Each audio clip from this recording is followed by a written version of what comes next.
World of Warcraft. So again, you tend to get very homogenous builds. And really, you could say they're not much of a build at all. It's basically a class, and there's only you kind of railroad it down a couple of different options for whatever it is you're doing. But in DDO, not so much. You can mix and match. Like again, this particular class I'm playing right now is not. It's not really the way it's designed to work. I mean, it was designed to be functional, but it is, you know, not really what the intention was. The alchemist, for a biochemist, you're supposed to be using simple weapons like clubs or daggers or what have you, or throwing knives. But I'm not doing that. I am using crossbows with the Inquisitive Tree and a bunch of different mix and match options to make this build happen. I like it because it does a lot of stuff.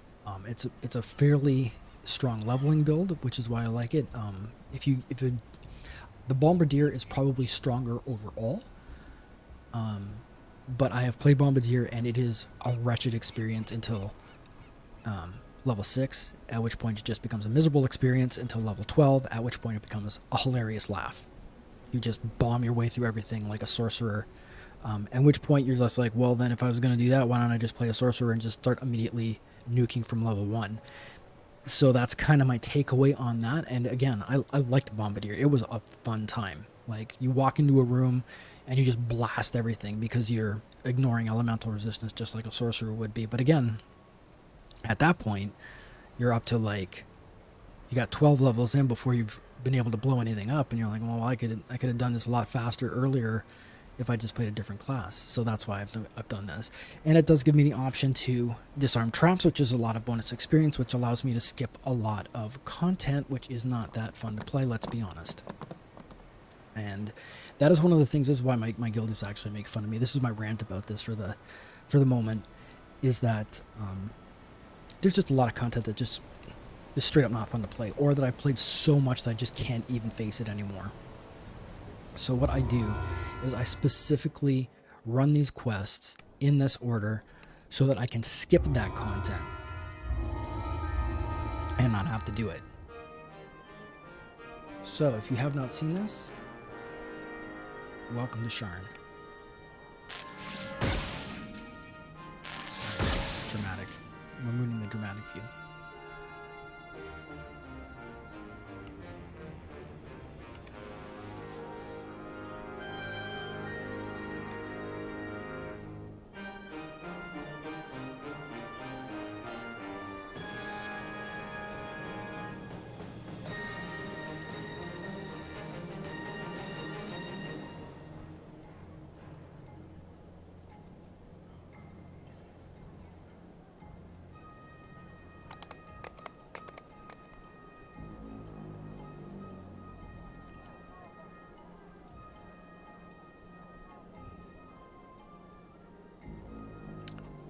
So, I really like the way this looks as well. And of course, the music is always stellar. The aesthetics are A1, especially considering, again, how old the game is. So this is the person at the Adventurers Guild that we're sent to talk to. Ah, that's quite the attitude, fresh meat. Good, good. Gotta have attitude to make it here in Sharn. After all, you're starting to get the hang of this city. As it happens, your arrival here in Sharn was expected. Somebody hired me to keep an eye out for you. They said that they can help find the Starreach beacon of yours. Talk to Anton Westmore. You can't miss him. He's dressed in screaming yellow for some reason. Apparently, he works for that Vaught guy that everyone in town's been talking about. I'll see Anton Westmore knows about Starreach beacon. I wouldn't say that's all in yellow. It's like black with some yellow. It's more like an X-Men vibe. You're the adventurer in Stormreach, right?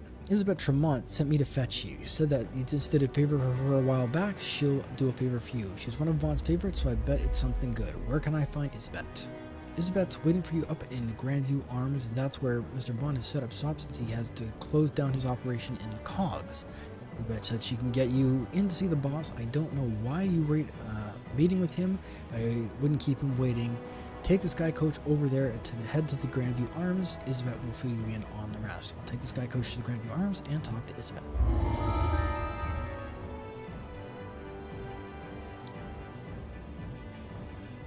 Alright, This is the Sky Coach.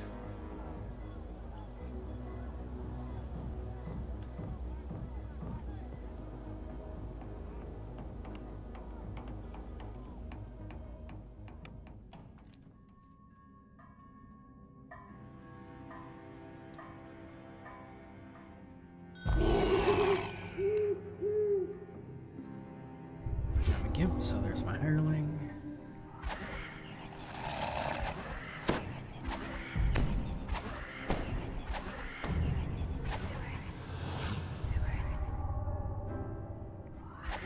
Isabet Tremont waits for you here, atop one of Sharn's lofty towers.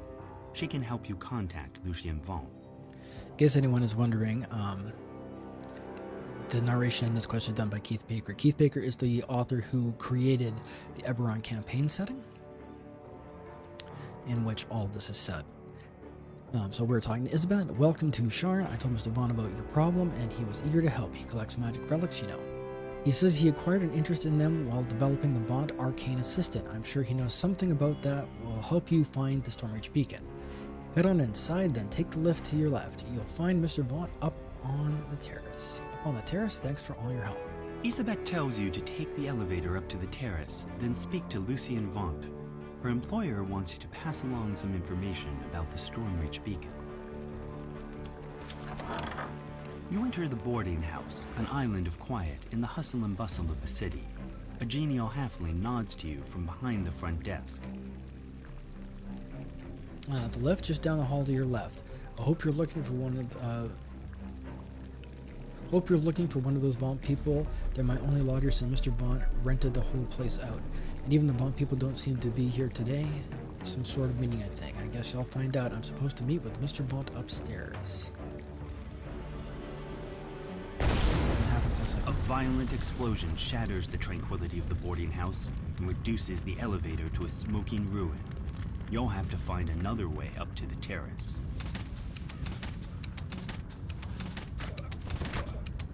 If I stand right here, you'll notice that nothing happened, but the second I go into that other area... The windows shatter and agile forms swarm in from sky coaches outside. The boarding house is under an all-out attack.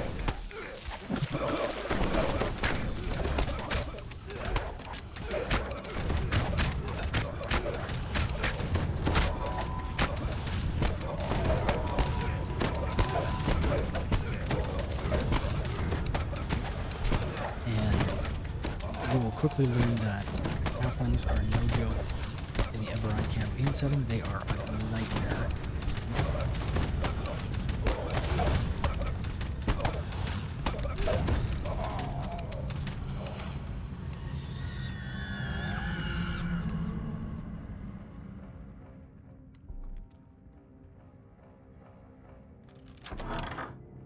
This looks more like an office than a boarding house.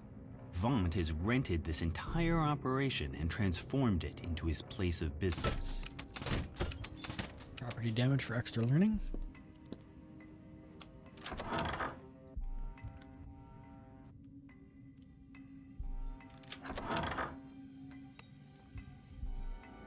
Icon of Balkur. Recovered at great cost in blood and treasure from a savage tribe of Drow and Zendrick. The icon possesses a divine charm that protects loyal followers of the Scorpion God. However, it appears to confer no benefit to those who are neither believers nor Drow.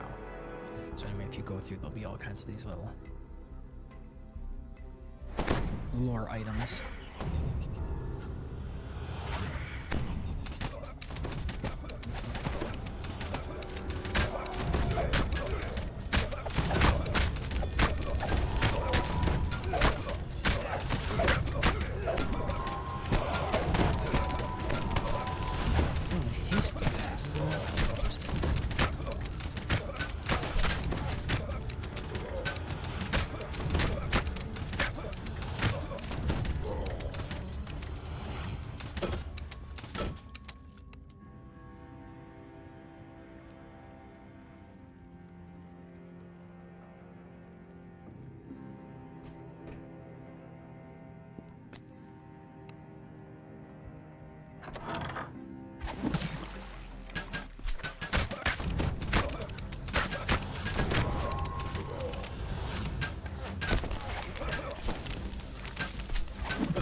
reasons why you improve them is because all these little halflings have bonuses to dexterity, and they also all have evasion.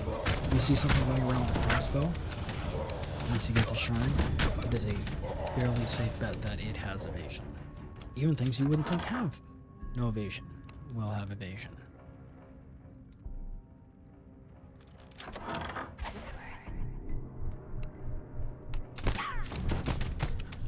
You want to get rid of those trappers as quickly as possible. They will... What they will do is they will put down a little spider construct. The spider construct will explode and will probably one-shot you if you're not super duper tanky.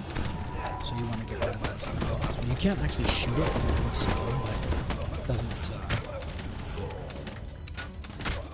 Granted, I've shot it and thought I had it multiple times and still had it explode on me. So it's just something you want to be careful of. Now you can go down this other way, and it gives you an optional, but again, it's a lot of grief for not much reward, so we're just going to skip it.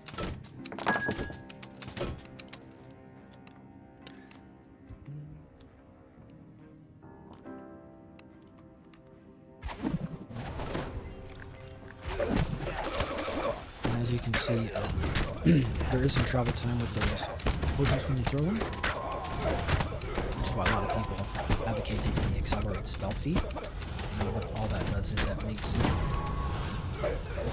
your bombs fly faster. It's sort of the equivalent of the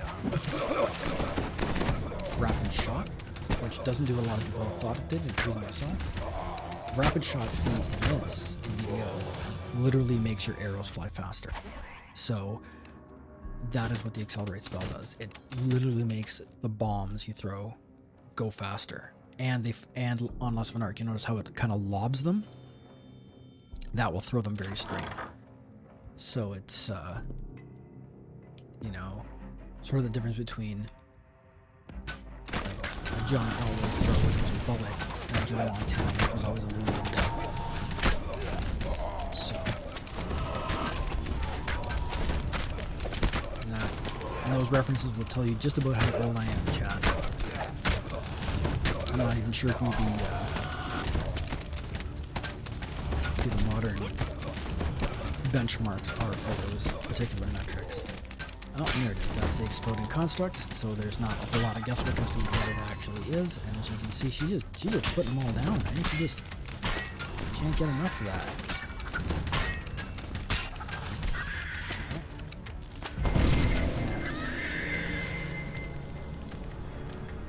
Do you see what I mean? Like, I thought it was close enough, and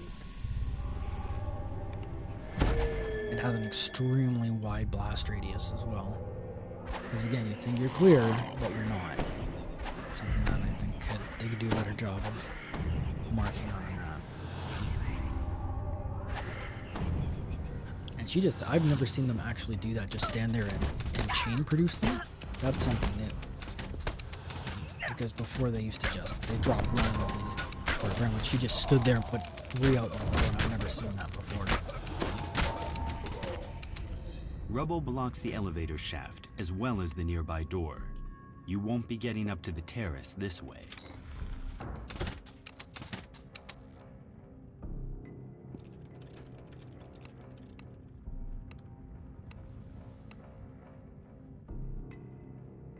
If you go over here, there's a little lever that's concealed. Jump up on top.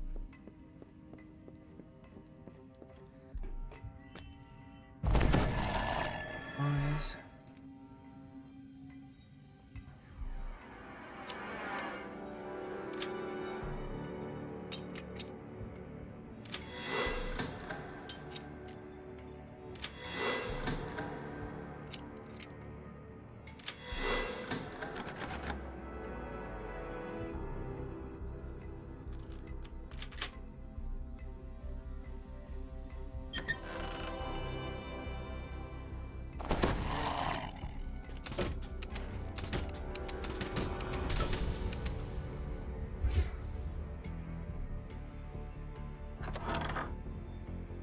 Now if we go in here, there's another it's basically a monster class. It's another bunch of trash. Excuse me. And they also have a note there for trying to do the read all of Vaunt's notes, but like you have to run all over the map to get them. And again, it's not the amount of experience you get for the amount of effort you have to put in is basically ridiculous. So, are you ready for a treat, chat? This one caught me off guard. I'm glad I didn't spoil this for myself before this came out. The way up to the terrace is just ahead. One final group of attackers. You hear a piercing call from the direction of the terrace. What the hell? Beast descends the ramp, one unlike anything you've seen before.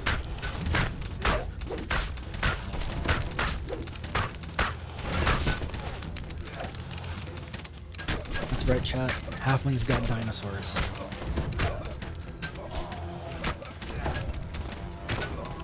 Although technically, you're going to get really jackly about anybody who's ever owned a budgie or a parrot has also owned a dinosaur. The assault on the tower seems to have ended. You're saying, wait, that's not true, that's a bird. And learn Not what became wrong, of Lucy and Vaunt. because now birds are, in fact, considered dinosaurs. Something that's surprising to exactly no one who's ever seen, you know, a chicken. But it is official now that dinosaurs are not extinct because birds exist. So the non-avian dinosaurs, as they are lovingly referred to, did go extinct, but the remaining dinosaurs are birds. The figure on the sky coach ahead matches the description of Lucy and Vaunt. He seems unruffled by the attack. And now we're talking to Lucy and Vaunt. And he says, my Stormreach friends, I'm surprised to see you after the savage attack. Surprised, more than a little embarrassed. You see, you weren't supposed to make it this far. The Boromar clan assured me that they could take care of you easily. Apparently they were wrong. Wait, you knew about this? Explain yourself. I have a message for you, Says Vaunt. The beacon belongs to me now. I paid the Boromar clan good money to get it, after all. Don't think for a moment that you can challenge me in my city. You're just setting yourself up for a fall. Vaunt's companion makes a gesture and the terrace collapses beneath you.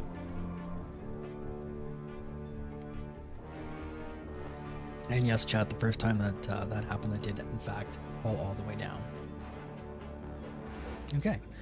And there's a couple of neat items that drop out of here. You get the turncoat robe, I believe, and the Rising Sun Tower shield.